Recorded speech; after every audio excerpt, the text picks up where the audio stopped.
Okay. ये जो chapter है हमारा, ये एसएसटी का पार्ट है और कुछ सम एसएसटी का है और यूनिफिकेशन ऑफ इटली, ठीक है। First question is arise here, where is Italy? Italy कहाँ है? आई थिंक आप सभी को पता होगा, know very well where is Italy. Italy is a European country, Italy is an European country, you know very well, okay. What is need and where is need? Unified Italy, कहाँ ज़रूरत थी Italy को unify करने का, या what is mean of unification? Unification क्या होता है या क्यों करते हैं यूनिफाइड? ओके, तो वो सब हम इस चैप्टर में थोड़ा रीड करेंगे ये, okay. Unification of Italy. Now first, हमें पहले दो टर्म है वो थोड़ी एक्सप्लेन थोड़ी समझनी होगी कि कोई टर्म है उसको हम, या जैसे हम इसमें रीड करेंगे यूनिफाइड करना, तो ये नीड क्यों है, कहाँ ज़रूरत है, ठीक है। बस देखो, जो रूलिंग होता है ना, ये कोई कंट्री है पर्टिकुलर रूल करता है जहाँ पर कोई लीडर होता है, जस्ट लाइक एग्जांपल जैसे इन इंडिया और prime minister mister Narendra Modi, and in USA Donald Trump, and North Korea as a Kim Jong Un, okay. और in some example I also give China, Xi Jinping, okay. तो इसमें क्या होता है कि जो रूलिंग होता है ना उसका कुछ एक टाइप होता है, ठीक है। या तो किसी कंट्री में रूलिंग होती है वो होती है या तो मोनार्की सिस्टम से, या फिर होता है वो एज ए डेमोक्रेटी। एट प्रेजेंट जो भी मोस्टली जो हमारी कंट्री हैं, जितने कॉन्टिनेंट्स हैं, कॉन्टिनेंट में जो जितनी भी कंट्रीज है वहाँ पर जो एडमिनिस्ट्रेशन का जो फॉर्म है वो डेमोक्रेसी है। क्या है? डेमोक्रेसी है, डेमोक्रेसी है, okay? बट इन पास्ट अगर हम बिफोर 100 ईयर्स अगर हम बात करें, पहले पास्ट के अंदर बात करें, तो उस समय जो एडमिनिस्ट्रेशन का जो फॉर्म था वो मोनार्की थी। क्या थी? Monarchy, okay. अब डिफरेंस क्या होता है? What is difference between democracy and monarchy? अगर ये पॉइंट क्लियर होना नेसेसरी है। वो मोनार्की में क्या होता है, एक किसी कंट्री का या किसी एक स्टेट का पर्टिकुलर एक रूलर होता है, वो हेड होता है, वो उसको बैलेंस करता है, उसको रन करता है, उसकी एडमिनिस्ट्रेशन चलती है, ठीक है। वो जो कुछ कहता है, जो कुछ मान लो ऑर्डर वो बोलता है, जो बताता है, वो उस कंट्री के अंदर इम्प्लीमेंट होते हैं। First point. Second point, after this ruler, जब वो रूलर ओल्ड हो जाता है या उसकी डेथ हो जाती है, उसके बाद जो नेक्स्ट रूलर होता है वो उसका जो एल्डर सन होता है ना, वही बनता है। क्लियर? हमने काफ़ी सारे टीवी सीरियल्स भी देखे हैं कि ना, जिनको हम प्रिंस कहते हैं, जो वो बनते हैं, ठीक है। सेकंड, थर्ड पॉइंट, थर्ड, अगर इसमें प्रॉब्लम्स क्या है, इसके अंदर मान लो एक कंट्री है, उस कंट्रीज के अंदर काफ़ी सारे रूलर्स मिलेंगे आपको। वो रूलर एक पर्टिकुलर विलेज का हो सकता है, ओके, एक पर्टिकुलर स्टेट का हो सकता है, ये कंप्लीट एक वाइड एरियाज का भी हो सकता है, ठीक है। ये तो इसकी मान लो प्लस पॉइंट्स हो गए, ठीक है। अब ये जो मोनार्की, इसका सबसे मतलब डिसएडवांटेज क्या है, लिमिटेशंस क्या है? तो इसका सबसे बड़ा लिमिटेशंस ये है, इसके अंदर जो रूलिंग सिस्टम होता है वो हेरिडिटी होता है। कैसे? जैसे जो रूलर है, रूलर जो राजा है, राजा के बाद नेक्स्ट जो रूलर कौन बनेगा? ऑब्वियसली बात है उसका एल्डर सन, या इन रेयर केस यंगर सन, उसका छोटा लड़का होता है, ये बनते हैं। बट क्या ये चीज़ें अच्छी हैं? नो। रीज़न देखो, ये कोई ज़रूरी तो नहीं ना कि जो रूलर है उसका जो लड़का है वो as a ruler, as a काबिल, समझ रहे हो, या ऑनेस्ट हो। ऐसा तो हो नहीं सकता ना। मतलब जैसे राजा है, अगर वो मान लो ऑनेस्ट है, वो कैपेबल है, ऑनेस्ट है, तो क्या आप उसके बिहाफ पे ये हम कह सकते हैं क्या कि उसका जो सन है वो भी ऐसा ही होगा? नहीं हो सकता ना।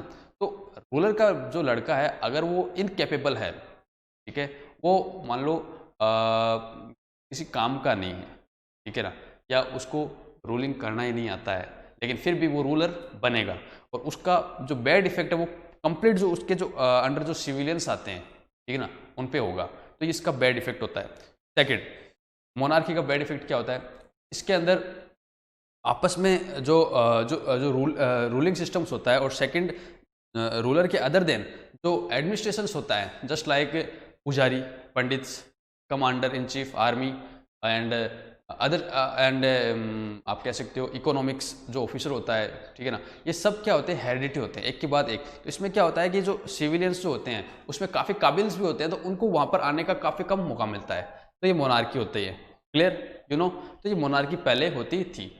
अब हम we read study about democracy. What is democracy? Democracy में क्या होता है कि हम हमारा रूलर, हम जो पीपल्स होते हैं वो खुद चूज करते हैं। एट प्रेजेंट इंडिया में डेमोक्रेसी है, राइट। तो जो हमारे prime minister PM Modi ji हैं, तो उनको हमने इलेक्ट किया है। हमने कैसे?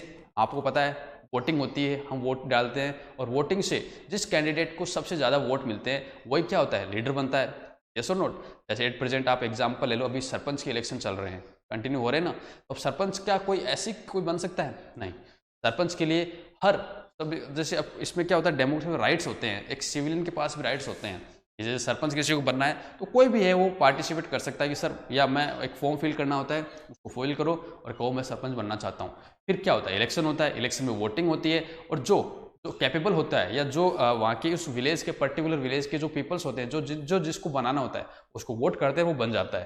तो क्लियर, ये डेमोक्रेसी में अच्छा होता है, राइट।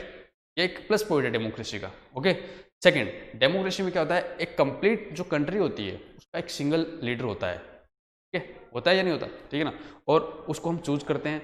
अब मान लो हमने चूज किया किसी एक लीडर को, पर अनफॉर्चुनेटली उसने अच्छा काम नहीं किया, ठीक है, या हमें लगा कि हमने किसी गलत पर्सन को चूज कर दिया, मान लो इलेक्ट कर दिया, तो इन नेक्स्ट इलेक्शन क्या होगा? हम उसको वोटिंग नहीं करेंगे, वोट नहीं देंगे, तो क्या होगा? वो इलेक्शन है वो हार जाएगा और वो साइड में हो जाएगा। यस और नोट? ठीक है, तो ये डेमोक्रेसी के अंदर अच्छी बात है। लेकिन क्या मोनार्की में ऐसा हो सकता है? Not possible, not possible.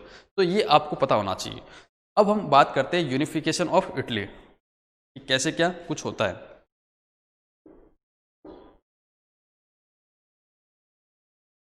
Yes, victories of Napoleon's had a great impact on unification of Italy. देखो, इटली को यूनिफाई करने के अंदर अगर किसी का प्रोमिनेंट रोल आता है तो वो आता है नेपोलियन का। ओके, हम नेपोलियन की बात करते हैं। Napoleon was the head of the France, ठीक है ना। फ्रांस जो कंट्री है, जो इटली का नेबर कंट्री है, उसका वो हेड था। आपने नाम सुना होगा कंप्लीट, नेपोलियन बोनापार्ट, जो काफ़ी एक बड़ा रूलर था, एक मतलब वॉरियर था वो। उसने ना काफ़ी कुछ एरिया यूरोप का है ना, उसने कैप्चर किया था, ठीक है। उसने इटली को सबसे पहले यूनिफाइड किया था। After the Italian victory Napoleon establish Republic in Italy. तो जैसे ही नेपोलियन ने इटली को जीता, उसने रिपब्लिक एस्टाब्लिश किया। इस पॉइंट में हम डिस्कशन करेंगे। And after becoming Imperial he dissolved the several small and big states, merged them into the 3 parts.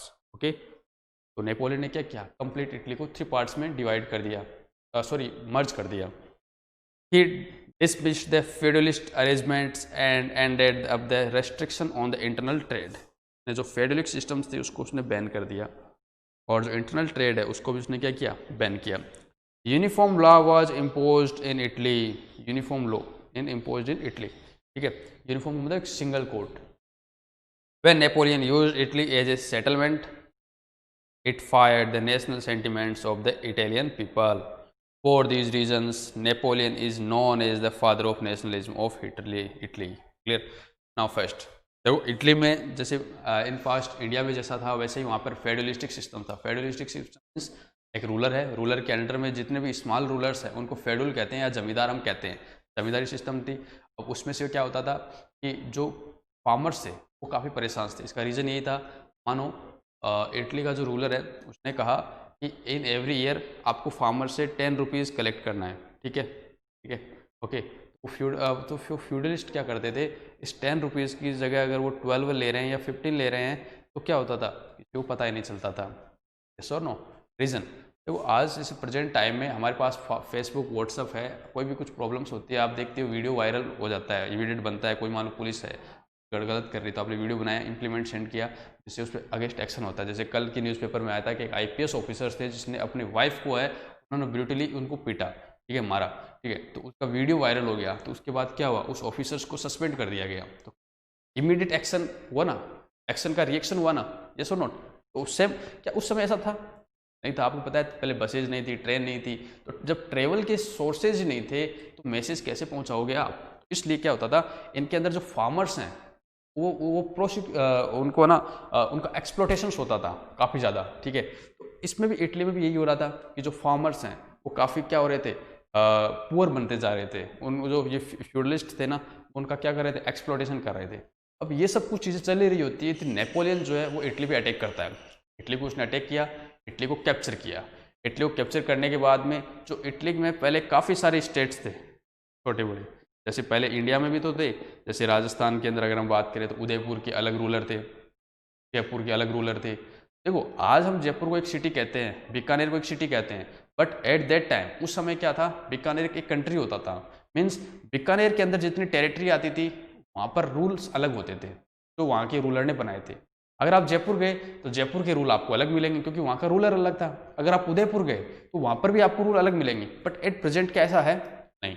जो दिल्ली में होता है वही मुंबई में होगा, वही राजस्थान में होगा, मतलब सेम कोड ऑफ कंडक्ट है या नहीं है? क्योंकि अब हमारे इंडिया के अंदर क्या एक यूनिफिकेशन कोड है जिसको हम कॉन्स्टिट्यूशन कहते हैं। तो कंप्लीट इंडिया के अंदर वही रूल्स लगते हैं जिससे हमें अंडरस्टैंडिंग में ईजी होता है, हमें पता होता है कि हम कहीं भी चले जाएं इंडिया में हमारे साथ कुछ गलत नहीं हो सकता। पर उस समय ऐसा नहीं था। तो जब नेपोलियंस आया तो नेपोलियंस ने क्या किया, इन सभी स्टेटों को कैंसिल कर दिया। उन्होंने कहा नहीं, इटली में इतनी स्टेट्स नहीं होंगी। तो उसने कंप्लीट इटली को 3 पार्ट्स में डिवाइड किया। मस्त, मतलब इन सभी स्टेट्स जो हैं इनको मर्ज किया और मर्ज करके कितने स्टेट बना दिए गए? ओनली 3। क्लियर? ओके, ये इसमें कह रहा है। एंड रिपब्लिक इन इटली, ठीक है। नाउ बिकमिंग एम्पायर, फिर सेकंड 3 पार्ट्स, ये हो गया फेडरलिस्ट अरेंजमेंट। और जो मैंने कहा था ये जो लैंडलॉर्ड्स थे, फेड्यूल लैंडलॉर्ड थे, उनको भी उसने क्या किया, हटा दिया, एलिमिनेट कर दिया कि नहीं, आज से इटली में कोई लैंडलॉर्ड नहीं होगा, जो कंप्लीट होगा वो मेरे अंडर होगा। क्लियर? नाउ और uniform laws impose in Italy. Uniform law का मतलब एक सिंगल लॉ, जैसे मैंने आपको बताया पहले हर एक लैंडलॉर्ड का अलग रूल्स था, लेकिन उसने कंप्लीट इटली के अंदर एक सिंगल रूल किया, ठीक है। Where Napoleon use Italy as a settlement as fire national settlements of Italian people. अब फिर क्या होता है, जैसे नेपोलियन था तो फ्रेंच था ना, इटली का थोड़ी था, तो उसने इटली के रिसोर्स का यूज करना शुरू कर दिया, ठीक है। जैसे इटली के अंदर जैसे मान लो कोल्स है या मान लो आयरन ओर है, कुछ भी है, तो इनको वो यूज करने लग गया और इसको इटली इसे कहाँ फ्रेंच भेजने लग गया। तो इस इटली के जो पीपल्स थे उनके सेंटिमेंट्स हर्ट हुए कि आप कैसे ये कर सकते हो कि जो ये रिसोर्सेज है वो तो हमारे हैं, ठीक है। जब ऐसा कुछ हुआ तो इटलीज के पीपल्स है वो नाराज हो गए। ओके, ये इसमें ऐसा कह रहा है। और for this reasons Napoleon is the known as father of nationalism in Italy. ये सब रीजन्स के कारण से ही हम क्या कह सकते हैं कि जो इटली है उसका फादर कौन है नेशनलिज्म का? नेपोलियन। रीजन देखो, पहले इटली में काफ़ी कुछ कंट्रोवर्सी थी, काफ़ी कुछ इश्यूज थे, फार्मर, पीसेंट्स, ट्रेडर्स सब क्या थे, परेशान थे। लेकिन नेपोलियन ने काफ़ी कुछ इनके लिए रिफॉर्म किया या नहीं किया, चीज़ें बदली ना, इसलिए इटली वालों के माइंड में आ गया कि ये चीज़ें बदली जा सकती हैं, क्योंकि पहले कुछ चेंज हुआ ही नहीं था, तो वो जैसे चल रहा था वैसे उसको फॉलो कर रहे थे। लेकिन अब जब ये नेपोलियन ने इतना कुछ चेंज किया तो उनके अंदर नेशनलिज्म आ गया कि इन फ्यूचर फिर अगर हमारे साथ कुछ बुरा होता है या लैंडलॉर्ड हमारे साथ करते हैं तो हम यूनिफाइड होंगे, हम सब लोग मिलेंगे और इस जो कुछ चीज़ें हो रही हैं उनको कैंसिल करके डेमोक्रेसी लाएंगे। Clear? Okay, now come next part.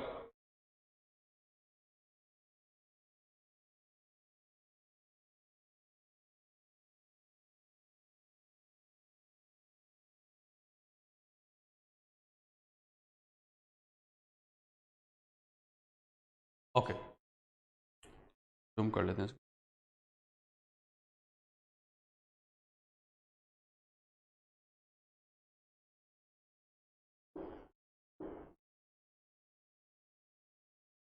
Yes. According to Merit, Napoleon was the first person who initially provided unity to Italy. Okay.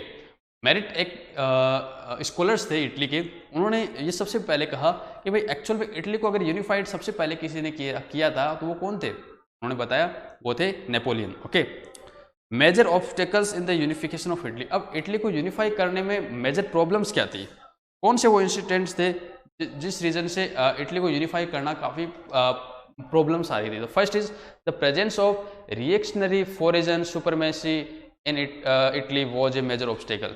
मैंने आपको बताया इटलीज के अंदर क्या था कि काफ़ी कुछ फॉरेनर्स, मतलब बाहर के जो रूलर्स थे वो उन्होंने इटली के कुछ एरियाज को कैप्चर कर रखा था और वो उसको एज ए कोलोनाइजेशन यूज कर रहे थे। मतलब मीन्स कि वहाँ से इटली से रिसोर्सेज लिए और अपने कंट्रीज को सेंड किया, यहाँ से पैसा लिया और सेंड किया। तो इससे क्या होता था, जो वहाँ के जो पीपल्स थे वो नाराज थे। तो फर्स्ट पॉइंट हमें ये पता होना चाहिए कि इटली के अंदर जो पीपल्स थे उनका रीजन क्या था, is that foreign. Clear? First point. Now second, Lombardy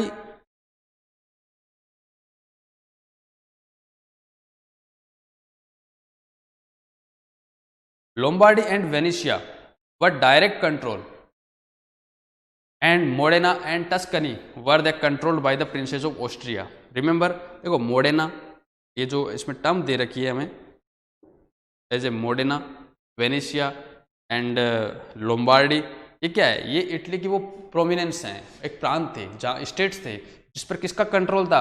Austria के प्रिंसेस का था या ऑस्ट्रिया के अंडर था।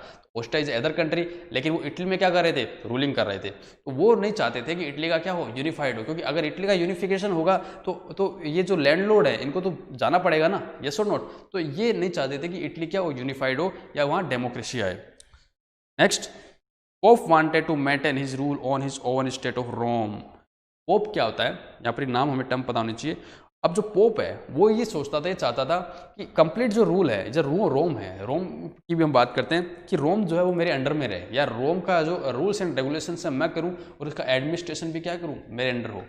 यह हमें ध्यान रखने वाली बात है कि जो फर्स्ट हम बात करते हैं पोप कि पोप क्रिश्चियनिटी जो होती है, क्रिश्चियनिटी इज ए रिलीजन, और क्रिश्चियनिटी रिलीजन के अंदर क्या होता है कि जो सबसे बड़ा टॉप मोस्ट जो रिलीजियस लीडर होता है उसको क्या कहते हैं? पोप। क्या कहते हैं उसको? पोप। जैसे हमारे हिंदूज में पुजारी नहीं होते, इन मोमडन्स इमाम, यस और नॉट, है ना, और इन सिखिज्म गुरुदेव, यस और नॉट। सेम एज पोप है, इसको आप ये पता रखो कि क्रिश्चियनिटी के अंदर ये सबसे बड़े क्या होते हैं? रिलीजियस लीडर होते हैं। ओके, और इनका जो रेजिडेंस कहाँ होता है? रोम।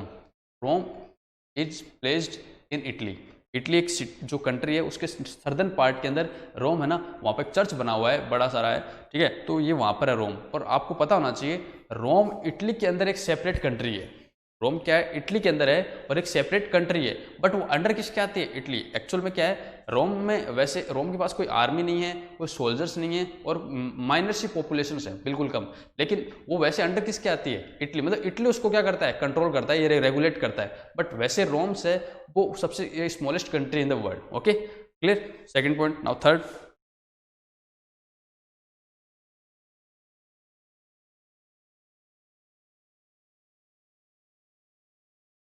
yes, Italy was mainly divided into 3 political units which was a major obstacle in the unification। जैसा हमने अभी रीड किया था कि नेपोलियन ने इटली को क्या किया था? 3 पार्ट में डिवाइड किया था, ठीक है ना। अब वो 3 पार्ट्स भी क्या थी? ज़्यादा थे। मतलब क्या होता है कि अब देखो यूनिफाइड तो एक्चुअल में कब होगा कि जब इटली के जो ये 3 प्रोविनेंस है उनको मर्ज करके क्या किया जाए? एक कंप्लीट इटली बनाया जाए, तभी तो प्रॉब्लम क्रिएट हो सकती है। वैसे तो अब यहाँ पर भी आप देख सकते हो 3 रूलर्स हैं, 1 2 3 है या नहीं है? तो अब ये जो 3 रूलर्स हैं इनको भी मर्ज करना या इन डोमिनेंस को भी मर्ज करना भी एक बड़ी बात थी, ठीक है। ये भी एक प्रॉब्लम्स थी। Now fourth, after the fall of Napoleon the feudalists and nobility sections of Italy wanted to reestablish the feudalism and land tenancy systems because the nobility had fear of systems because the nobility had the fear of losing their influence after unification। जैसे Napoleon आया था और Napoleon ने क्या किया था? Napoleon जो था उसने यूनिफाइड किया था सब चीज़ों को, फेडरलिस्ट लैंडलॉर्ड सिस्टम खत्म कर दिया था। लेकिन जैसे नेपोलियन की डेथ होती है तो वो जो लैंडलॉर्ड थे वो वापस से रेज कर जाते हैं और वो सोचते हैं कि अब नेपोलियन नहीं रहा तो क्यों ना वापस हम हमारे टेरिटरी को क्या करें? कैप्चर कर ले और वापस हम एज ए कैसे ट्रीट करें? As a landlord. तो ये भी एक प्रॉब्लम क्रिएट हो गई थी उस समय say that same time. Next,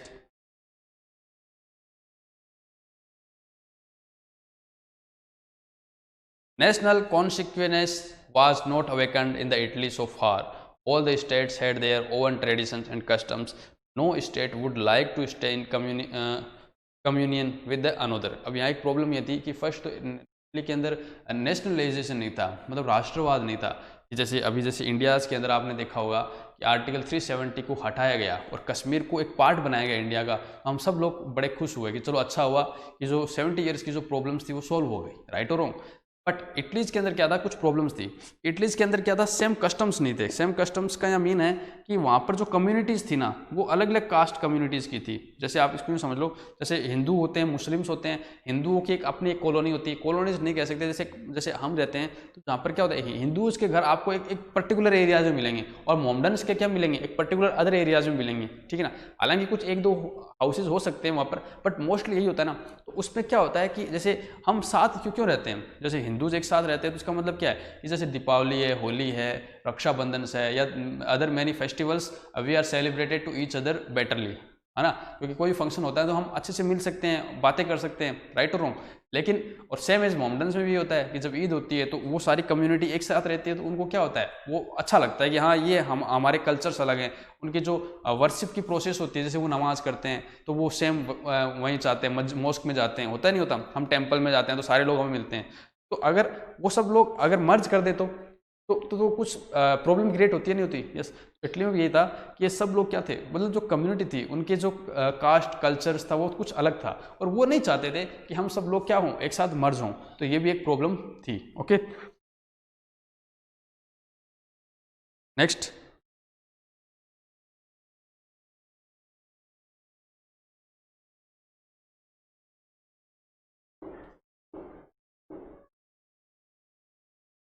next part है 6।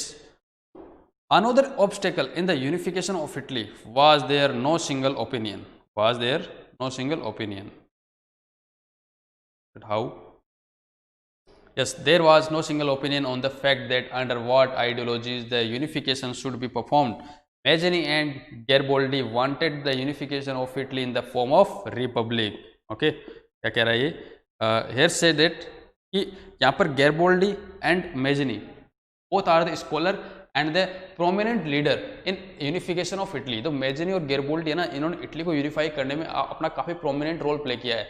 जस्ट लाइक एन एग्जाम्पल, जैसे हमारे यहाँ पर जैसे इंडिया के अंदर हम बात करें तो Sardar Patel, right wrong, Bhagat Singh, Mahatma Gandhi, etcetera etcetera, Subhash Chandra Bose, various freedom fighters, जिन्होंने इंडिया को क्या किया, यूनिफाइड करने में अपना रोल प्ले किया ना। सेम एज जो मेजनी और गेब्राल्डी है, ये भी इटलीज के थे और इन्होंने भी इसको मर्ज करने का काफ़ी एफर्ट किया, लेकिन इनके अंदर क्या था कि आइडियोलॉजी में चेंजेस था। जस्ट गैब्राल्डी और मेजनी ये सोचते थे कि इटली का यूनिफिकेशन हम एज ए रिपब्लिक करें। कैसे करें? रिपब्लिक करें। While Gioberti was in favour of the unification of state under the Pope. और जो ये जियोबर्टी है वो चाहता था कि इटली का यूनिफिकेशन तो हो, लेकिन किसके अंडर में हो? पोप के अंडर में हो। तो ये जो लीडर्स हैं उनकी जो मेन जो एम्बिशंस हैं वो आपस में मैच नहीं कर रहे थे, तो वो इटली के यूनिफाइड करने में ये भी एक प्रॉब्लम क्रिएट हो रही थी। Okay, next. ये कुछ पॉइंट्स थे जो हमने अभी डिस्कस किए थे, जिसमें हमने ये देखा कि वो कौन सी प्रॉब्लम्स थे जिसके अंदर जो इटली है उसको यूनिफाइड करने में हमें प्रॉब्लम्स क्रिएट हो रही थी। ये जो नेक्स्ट पोर्शन इसका, this is major organization and the peoples who supported the unification of Italy. अब वो कौन कौन से इंस्टीट्यूट थे या वो कौन कौन सी ऑर्गेनाइजेशंस थी जिन्होंने इटली को यूनिफाइड करने में अपना काफ़ी प्रोमिनेंट रोल प्ले किया। ओके, तो फिर देखते हैं इसको हम। First, Carbonari. First is Carbonari.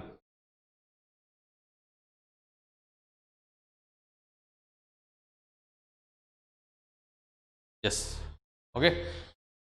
The secret institution set up in the 1810 AD in Naples. Peoples of all sections were included in it.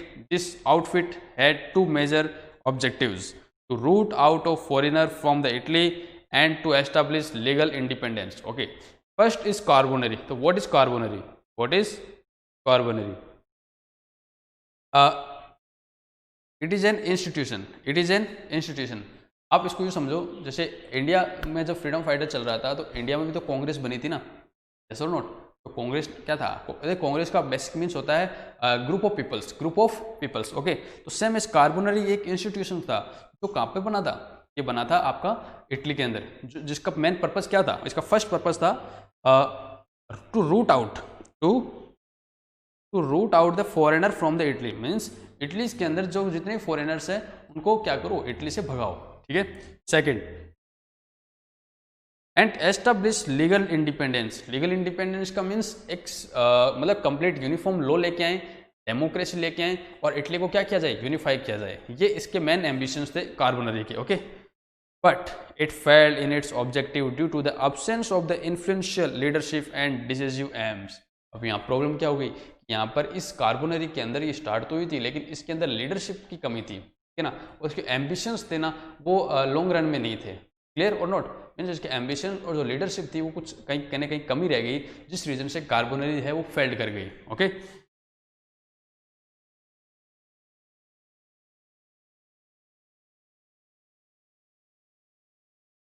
Second part is young Italy. Second is young Italy. What is the role of young Italy? Yes, this is the other organization in Italy. Young Italy was established in 1831 by Mazzini. Okay, ये term जो है, ये नाम है, ये हमें पता होना चाहिए। ओके, मैजिनी ने क्या किया था? यंग इटली को एस्टेब्लिश किया था 1831 के अंदर। विच soon took the place of coronary coronary in the national movement of the Italy। जो कॉर्नरी जो अभी कॉर्नरी जो हमने अभी रीड किया था, जो एम्बिशन कॉर्नरी के थे, क्योंकि वो तो डिसॉल्व हो गई थी, तो उसके एम्बिशंस अब किसने ले ली? Young Italy. तो यंग इटली ने उसको मर्ज कर लिया, या आप उसके जो एम्बिशंस थे उसको फॉलो किया। ठीक है, Mazzini trusted the youth of Italy. Mazzini जो है वो किस पे बिलीव करता था? Trust of in the youth of Italy. उसका मानना था कि अगर हमें फ्रीडम चाहिए, इटली को यूनिफाई करना है, तो जो यूथ हैं उनको क्या करो? एक साथ लेके आओ, उनको टुगेदर करो, एक साथ आप एलियंस करो, बनाओ उनको, तब ये पॉसिबल्स है। Okay, next.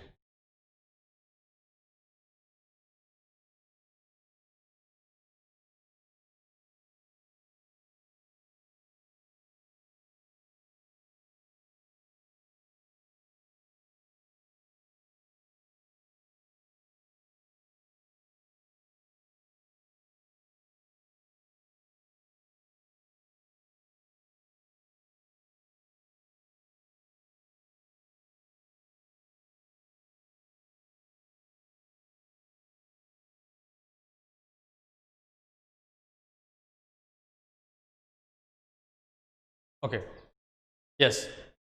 If the revolution, he said, okay, he said, if the revolution is to bring about in society, the leadership should be handed over to the youth। Mazzini बोलता है, Mazzini कहता है कि अगर Italy को unified करना है तो जो एक्चुअल में पावर है वो यूथ को देनी चाहिए। Because they have immense power in their hearts. क्योंकि जो यूथ होते हैं उनके अंदर जो इमेंस पावर, मतलब काफ़ी पावर्स होती है, उनके अंदर जो आइडियाज़ होते हैं, उनके अंदर इनोवेशन की जो क्रिएटिविटी होती है वो काफ़ी ज़्यादा होती है। This organization had 3 slogans.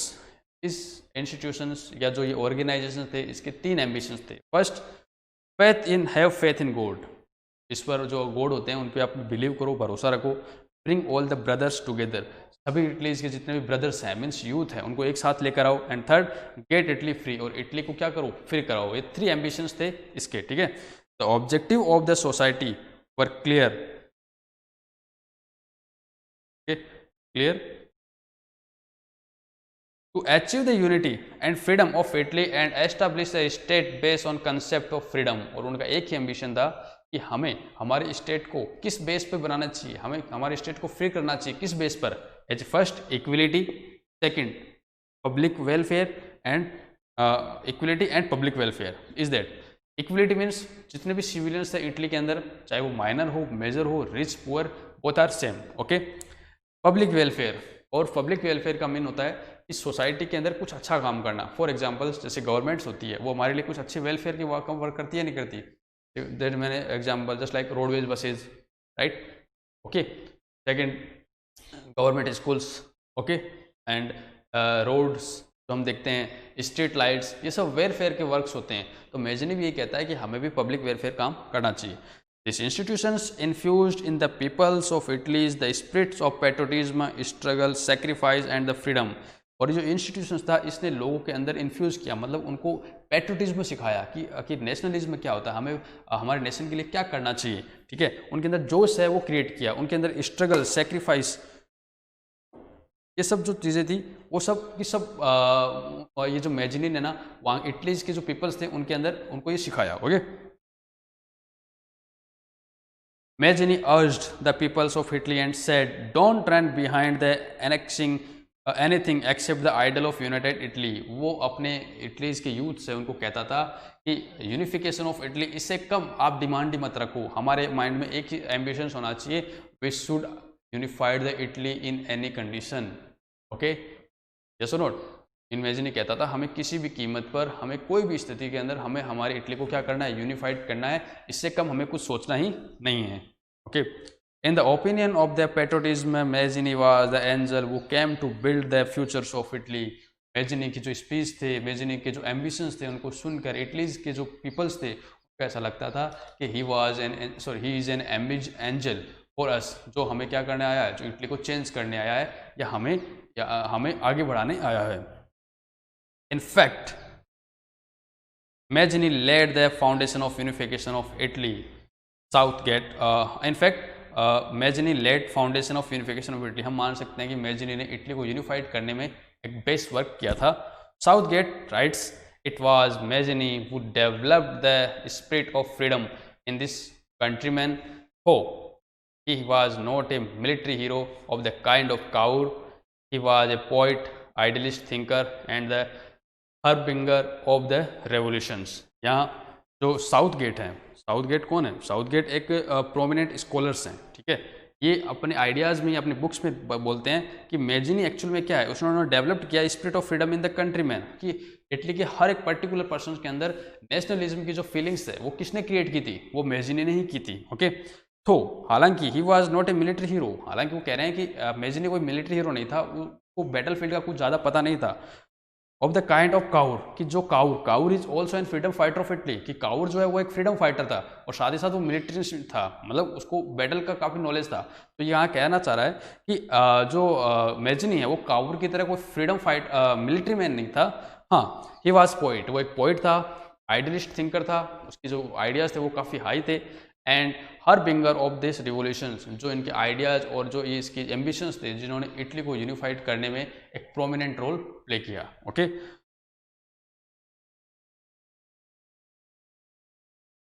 Next is count Camillo. Okay students, today's class is over. Okay, we will meet in next class tomorrow. Thank you and God bless you all.